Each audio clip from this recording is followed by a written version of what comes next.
मान कषाय।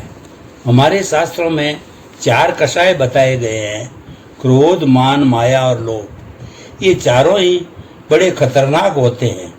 इनके कारण ही हमारी शुद्ध स्वभाव आत्मा कलुषित हो जाती है और विभिन्न प्रकार के कष्टों का अनुभव करती है तथा सहजता से प्राप्त होने वाले सुख को भी प्राप्त नहीं होने देते। यहाँ हम मान कषाय का एक दृष्टांत देखेंगे जो कि हीनाधिक मात्रा में हम सब में होती है। प्राचीन समय की बात है, उस समय हमारे देश पर मुर्गों का शासन था, गर्मी का मौसम था। भरी दोपहरी में एक नवयुवक जंगल के रास्ते से कहीं जा रहा था। अचानक उसे जोरों की प्यास लग गई। प्यास से व्याकुल होकर वह इधर उधर देखने लगा, लेकिन उसे कहीं पानी दिखाई नहीं दिया। कुछ और चलने पर उसे एक कुआं दिखाई दिया। वह तुरंत कुएं की ओर भागा। वहाँ पहुँचकर उसने कुएं में झांक कर देखा। कुआं पानी से लबालब भरा था।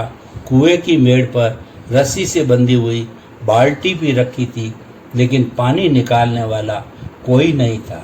उसने सोचा, पानी निकालूं और प्यास बुझाऊं। नवयुवक था, किसी अमीर आदमी का पुत्र। तुरंत उसकी मान कषाय जागृत हो गई और मन ही मन सोचने लगा, अरे किसी ने देख लिया तो क्या होगा, सारी अमीरी धरी रह जाएगी। लोग कहेंगे, देखो अमीर ज़्यादा होकर खुद कुएं से पानी निकाल कर पी रहा है। और उसने मन ही मन निर्णय कर लिया कि वह स्वयं पानी निकाल कर नहीं पिएगा।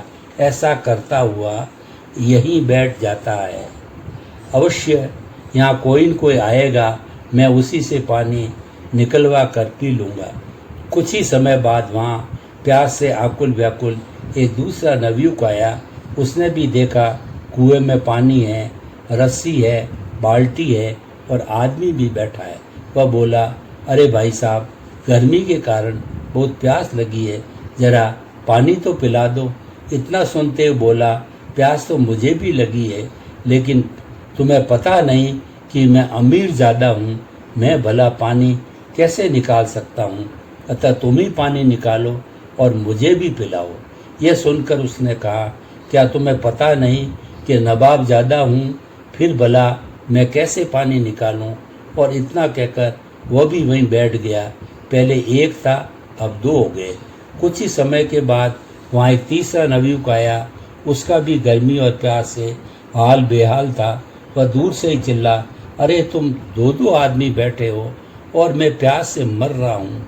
कुआं भी है, रस्सी भी है, बाल्टी भी है, अतः तुम मुझे तुरंत पानी पिलाओ, उससे तुम्हें महान पुण्य की प्राप्ति होगी। ये सुनकर वे दोनों बोले, अरे ओ अंग्रेज, ज़्यादा शोर मचाने की कोई ज़रूरत नहीं है। हम भी यहाँ कोई पिकनिक मनाने के लिए नहीं बैठे हैं। हमारा भी प्यास के कारण बुरा हाल है। मैं अमीर ज़्यादा हूँ, पानी नहीं निकाल सकता। दूसरा बोला, मैं नवाब ज़्यादा हूँ, अतः मैं भी पानी नहीं निकाल सकता। तुम एक काम करो, पानी निकालो, खुद भी पियो, हमें भी पिलाओ, और जिस पुण्य की तुम बात करते हो उसे भी तुम ही प्राप्त करो। 2-2 आदमियों की प्यास बुझाने का महान पुण्य तुम्हें प्राप्त होगा। इतना सुनते ही तीसरा युवक बोला, अरे ओ भाई साहब, शायद तुम्हें पता नहीं कि मैं भी शहजादा हूँ, अतः मैं भी पानी नहीं निकाल सकता। और अब वे 3 हो गए तथा वहीं बैठ गए किसी और के इंतजार में। थोड़ी देर बाद वहाँ एक चौथा आदमी आया। उसे भी प्यास लगी थी। उसने देखा 3 आदमी मुंह लटकाए हुए बैठे हैं, लेकिन उसे तो अपनी प्यास बुझानी थी। अतः रस्सी बाल्टी उठाई और लगा पानी निकालने। यह देखकर वे तीनों बोले, भाई साहब, हमें भी पानी पिलाना, हम भी बहुत प्यासे हैं।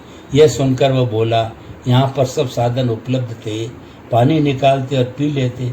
तुम तो यहाँ इस तरह मुंह लटकाए उदास बैठे हो जैसे तुम सबकी नानी मर गई हो।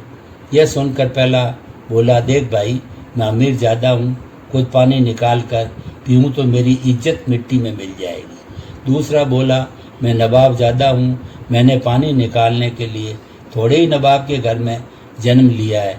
तीसरा बोला, मैं शायद शहजादा हूँ, अतः तुम समझ ही सकते हो कि भला मैं पानी कैसे निकाल सकता हूँ। तब चौथा बोला, ठीक है, मैं समझ गया, तुम बैठे रहो। और उसने कुएं से बाल्टी भरकर पानी निकाला, अपनी प्यास बुझाई और बाकी का पानी वहीं उनके सामने उड़ेल दिया। यह देखकर वे तीनों आश्चर्यचकित होते बोले, अरे ये तुमने क्या किया?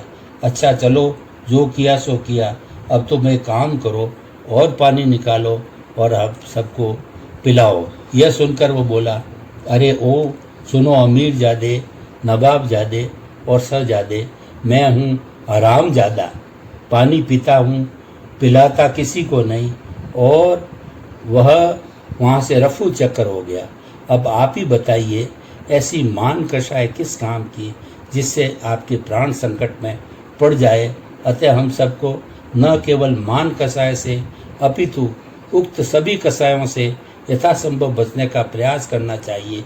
कहा भी जाता है कि वृद्धावस्था रूप का, आशा धैर्य का, मृत्यु पारणों का, ईर्षा धर्माचरण का, क्रोध लक्ष्मी का, अनार्य लोगों की सेवाशील का, काम लज्जा का और अभिमान सब कुछ का हरण कर लेता है।